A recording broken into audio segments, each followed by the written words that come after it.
Pernah nggak ngerasain lagi lari, terus tiba-tiba nih baru mulai padahal udah ngos-ngosan berat, ngap, capek, nggak mampu, nggak berdaya. Padahal biasanya mah fine-fine aja. Jangan-jangan kamu lagi ngalamin yang namanya bad run. Nah, bad run ini ada 8 penyebabnya. Kita bahas satu-satu yuk supaya kamu bisa mengevaluasi. Gabung di Fit.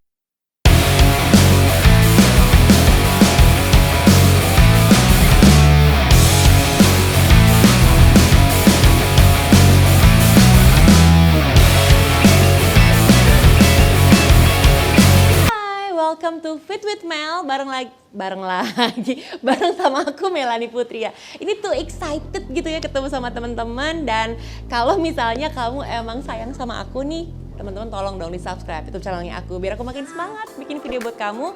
Dan kalau kamu suka sama kontenku yang ini, tolong dikasih like-nya nanti dan di-share ke teman-teman yang butuh informasinya ya. Oke, kita bakal ngebahas soal bad run. Sebenarnya nggak ada sih hal yang namanya bad run. Mau itu good run, bad run, semuanya itu lari, run. Yang artinya bagus banget kalau kita jalanin ya. Tidak ada yang negatif dari berlari. Cuman gini, kadang-kadang kita nggak bisa menampik bahwa ada momen saat kita lagi lari, kok tiba-tiba gue ngerasa kayak ada yang salah nih di badan gue nih. Tiba-tiba jadi ngos-ngosan, ngap, badan kayaknya berat, kaki sakit. Salah aja, padahal kemarin baik-baik aja. Nah, kita evaluasi ada 8 hal yang harus kamu ketahui apabila ada sesuatu yang terjadi saat kamu sedang berlari ya. Mari kita bahas satu-satu. Poin yang pertama yang harus kamu evaluasi ketika kamu mengalami bad run adalah apakah saya dehidrasi atau tidak. Karena kalau kita kurang cairan alias dehidrasi, ketika kita berlari akan berasa signifikan banget penurunan performance-nya teman-teman, atau penurunan performa kita.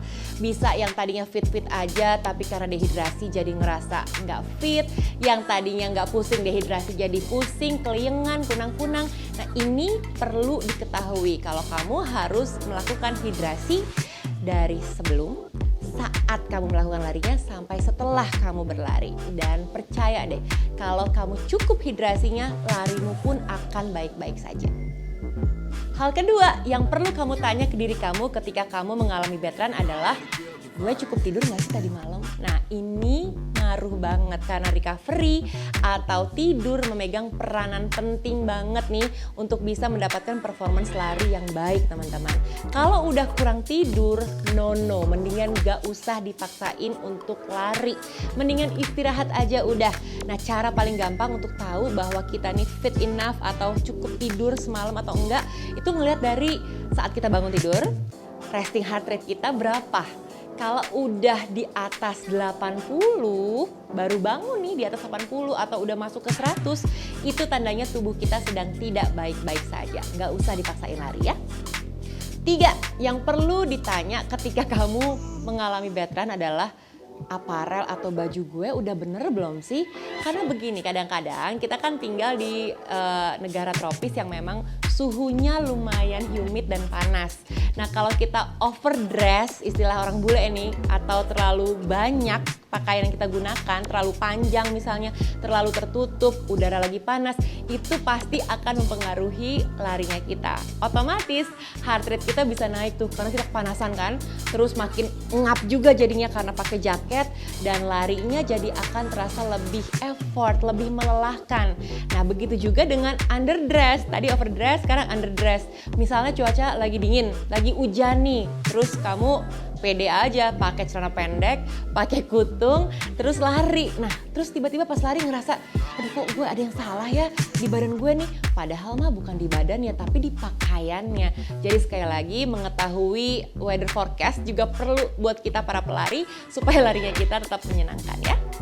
Nah, berikutnya yang perlu kamu evaluasi juga adalah apakah cuaca bukan cuma panas atau dingin ya, tapi humid nggak? Humid tuh lembab teman-teman. Karena humidity atau cuaca yang lembab itu bisa memberikan pengaruh besar ke larinya kita. Kalau di saat humidity-nya nggak terlalu tinggi, kita larinya bisa kenceng, nafas lebih lega.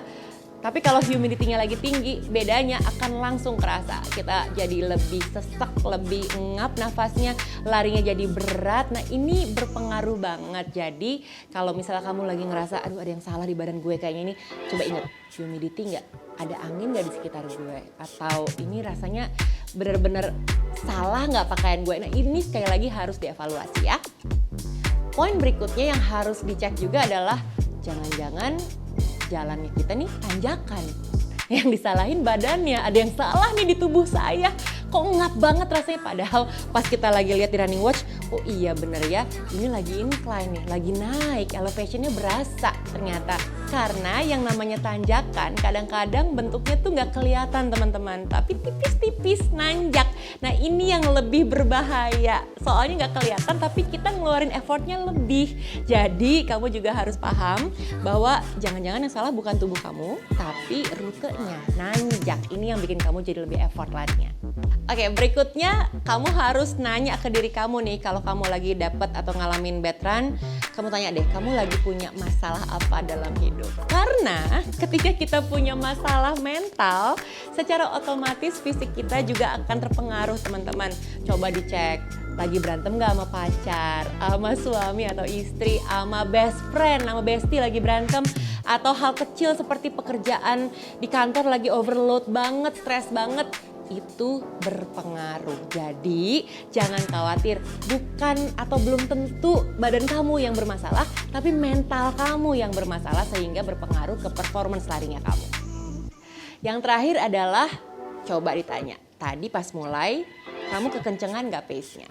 Karena kalau dari awal udah kekencengan, udah narik, sisanya wassalamualaikum warahmatullahi wabarakatuh. Bakalan capek banget, effort banget untuk terus-terusan maintain. Misalnya kamu disuruh lari 10K nih, dari awal udah sikat, mulai dari pace 5. Wah, yang ada sih selesai tuh kalau emang kamu belum di situ kemampuannya. Jadi sekali lagi teman-teman, untuk bisa berlari mulailah secara perlahan dulu. Pastikan juga kamu udah warming up sebelumnya ya, dynamic warming up, sehingga badan kamu udah ready.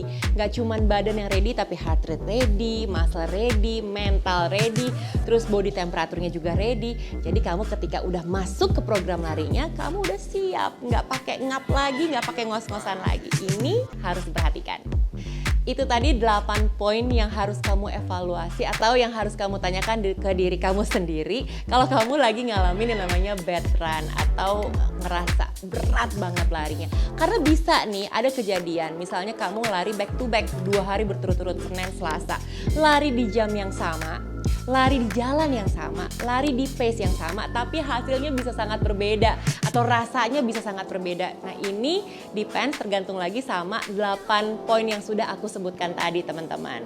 Kalau misalnya kamu suka sama videoku yang ini, tolong dikasih like-nya, di-share ke teman-teman yang butuh informasinya atau yang pernah ngalamin bad run gitu ya. Terus di subscribe YouTube channelnya aku biar aku makin semangat bikin video buat kamu. And meanwhile, stay fit, stay healthy, and stay in love with Mel. Bye-bye!